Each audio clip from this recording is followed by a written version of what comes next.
This program is rated PG. It contains themes and scenes which may not be suitable for very young audiences. Parental guidance is advised. Be advised that the views and opinions of the hosts and guests do not reflect those of the station.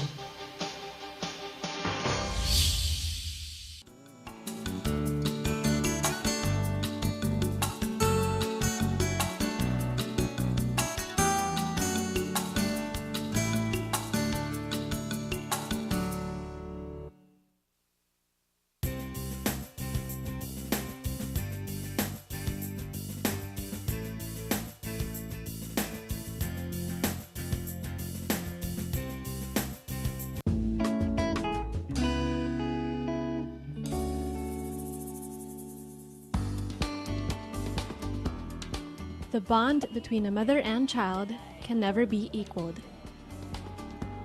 It begins even before birth and grows stronger with acts of love, such as when the mother breastfeeds her child. Breast milk is the single most nutritious food a mother can give to her child. It is the food designed by nature for human babies.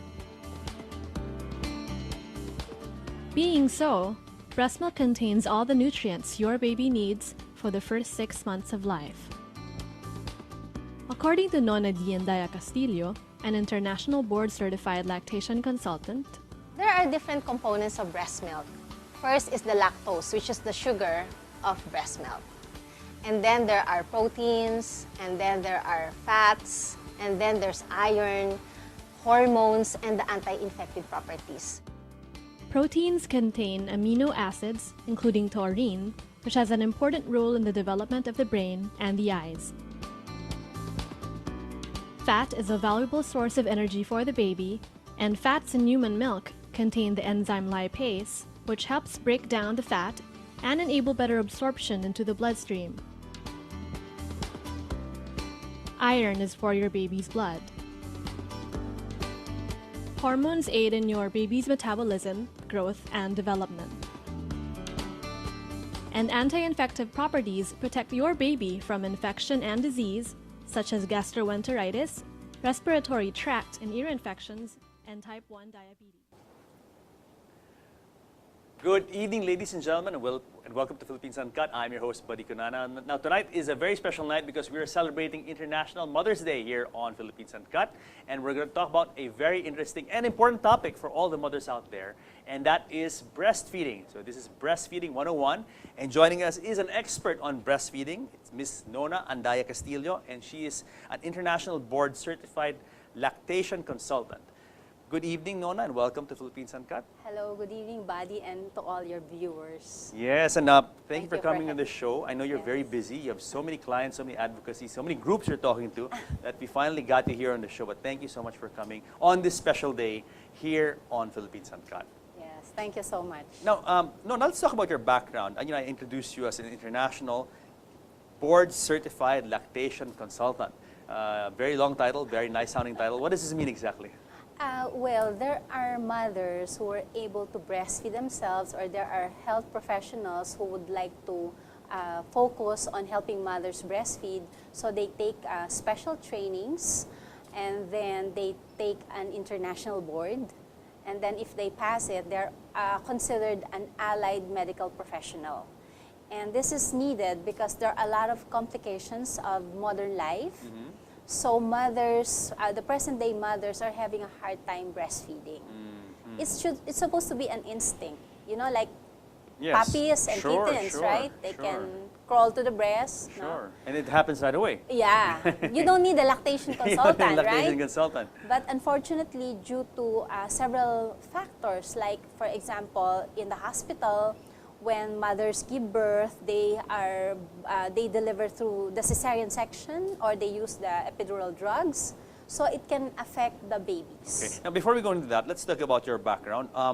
Very interesting field. Are there many international board-certified lactation consultants around? I mean, are they medical professionals, or are they people like you who are doing this, let's say, in another capacity?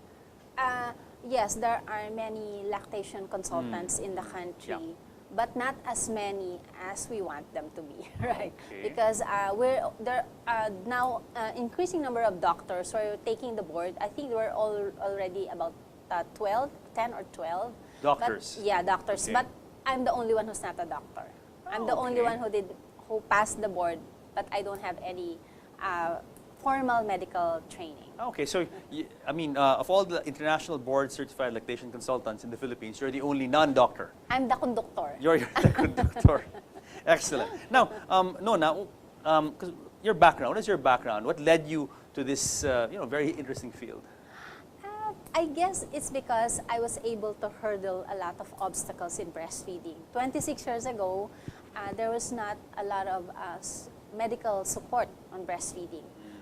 There are many doctors who are not equipped. They were not trained on how to help mothers. And so I was also having a hard time breastfeeding because my mother was not able to breastfeed me. So she did not have that wisdom and the intuition and the instincts to pass on to her daughter.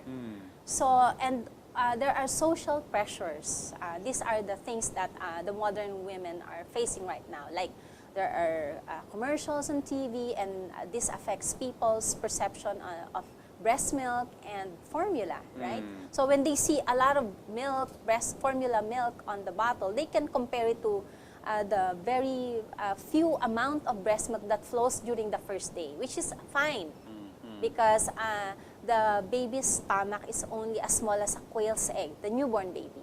So they don't need a lot of milk. Yes. But there are social pressures to the new mother that if their baby will cry, her relatives, her mother-in-law, her mother, will tell her to give formula. Now, okay, you mentioned that there aren't enough international board-certified lactation consultants like yourself yet. Now, are you saying that awareness for breastfeeding in the Philippines is quite low?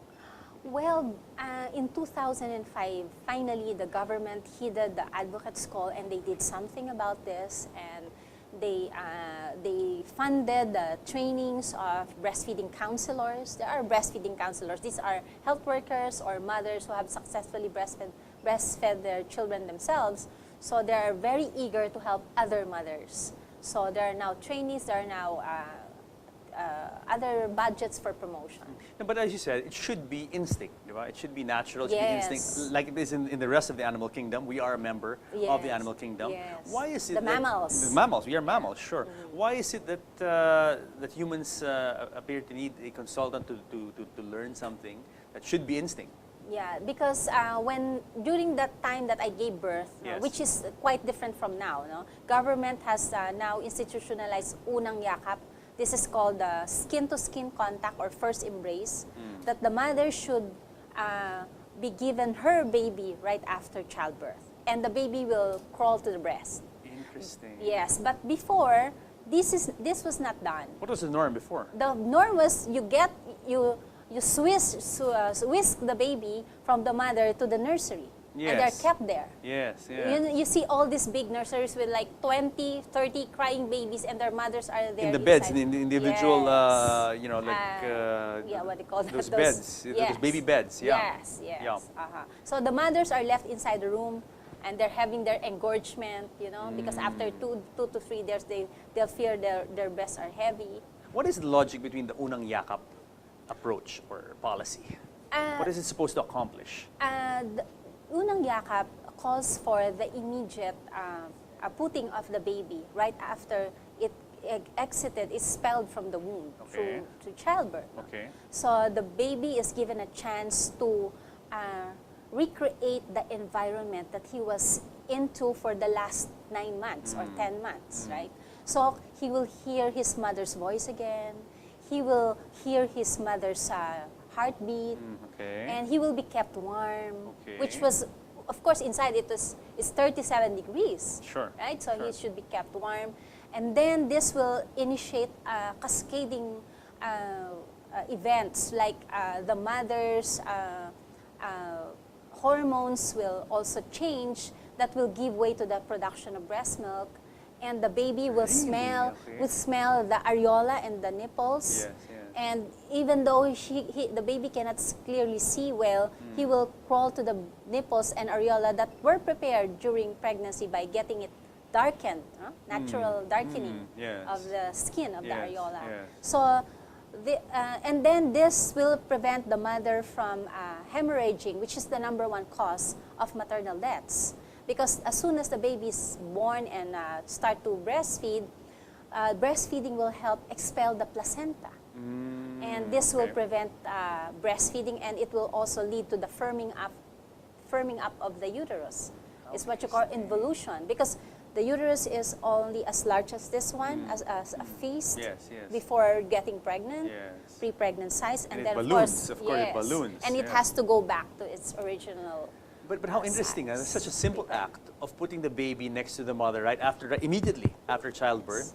Just a simple act has so many effects, important Yes. effects, no, Yes. and important results. Yes, and they also found out that even premature babies should be put to the mothers instead of incubators, because they fare quite well Yes. with they call them kangaroo mother care. Now, tell me, in the old days, I'm talking about now, I mean, say the old Before days, the relative, campaigns. before the campaign, why did they bring the babies to the nursery and not to the mother right away? What was the logic behind that? It was a hospital policy. You know, in the hospitals, they want things to be controlled, to be measured, Yeah. you know, the cleanliness, and of course, the mothers will get all these visitors. And the hospitals are afraid that, quote unquote, the babies will be contaminated with all the viruses and bacteria Isn't that true? that visitors no, will but bring. isn't that true as Right. well? But actually, when a mother is exposed to many bacteria and viruses that her visitors will bring, right? Her body will create antibodies, specific antibodies to counteract those harmful microorganisms. Yes. And it will go to her milk. And of course, if the baby will breastfeed immediately, then the baby will be protected. How widespread is this practice of unang yakap? Is it very much in common these days, or there are still hospitals who have that nursery approach? Well, the ideal is it's a national policy. All hospitals, all lying-in clinics should follow this policy, and there should be no bottle sticks or pacifiers that should be introduced. Not even sugar water combination that is given used before to the baby. Usually they were given those things. Yes, because it's before, called glucose water. Yes, yes. Now, Nona, interesting your job. Are you full-time consultant? Well, I'm also into the advocacy, which is different as a being consultant. A consultant is you really directly help mothers People, breastfeed, yes. right? Either they just gave birth and you will assist them, or they consult you because they started, they think in the right way, and then later on they found out there's something wrong, like the baby's not gaining well, or they have injured nipples and areola. Yes. But I'm also into the advocacy. We led a lot of activities, and we led a lot. What kind of advocacy? First, our organization, Nurturers of the Earth, has partnered with a mall, and it has established breastfeeding stations in 2006, which became a law, happily. And it's now a mandate to all private and public establishments to create breastfeeding stations for all mothers. Yes. When you say establishments, malls, what else? Yes, malls, airports. I don't know if you've seen them. I've never actually, I have to say, I've never actually seen a breastfeeding station. Yeah. So in any mall, It's but a maybe because small I don't pay room. attention to things like Yeah. that. But so you're saying all malls, public establishments like malls and airports and things like that, seaports as well, should have breastfeeding stations. And companies. What about bus stations, like bus terminals? Do they have that? I'm not sure about Yeah. that, but they should have one. Yeah, But I've seen some breastfeeding stations in markets, in Markets. the offices of markets. They have there. And of course, the health centers. All right. And I just want to emphasize that a breastfeeding station is a symbol that establishment is breastfeeding friendly, meaning it will not castigate or admonish a mother who's breastfeeding in any part of the establishment. Like, for instance, in a restaurant in a mall, she will not be told, you're not supposed to breastfeed there, you go to our breastfeeding station. It's not supposed to be that way. Yeah, because we have heard stories about people being asked to leave That's because they made other people uncomfortable Yes. breastfeeding in restaurants or in public places. Sadly, Now, yeah. I mean, Before they were yeah. being asked to go to the toilet. Yeah, And of course, yeah. nobody eats in the toilet. Sure, and then right? let alone breastfeed your baby in the toilet, no? Yes, yeah. So these are the things that we're also focusing on, the celebration of World Breastfeeding Week. We give a lot of talks to corporations. We also hold this, our organization actually have 2 Guinness World Records on simultaneous breastfeeding in single and multiple sites. What is the record? And the USA record was about 1,200, and Mothers. we beat it with 3,000. Here in the Philippines? Yes, 541. Only in the Philippines. Only in the Yes. Philippines. More fun in the Philippines. Yes, because during that time we need to protect breastfeeding, and it was on the brink of extinction Yeah. in some areas, so we had to create all these big media events. Excellent. Nona, hold that thought because we have to pause for a break. But guys, more of Breastfeeding 101 on International Mother's Day, which is today when Philippines Uncut returns.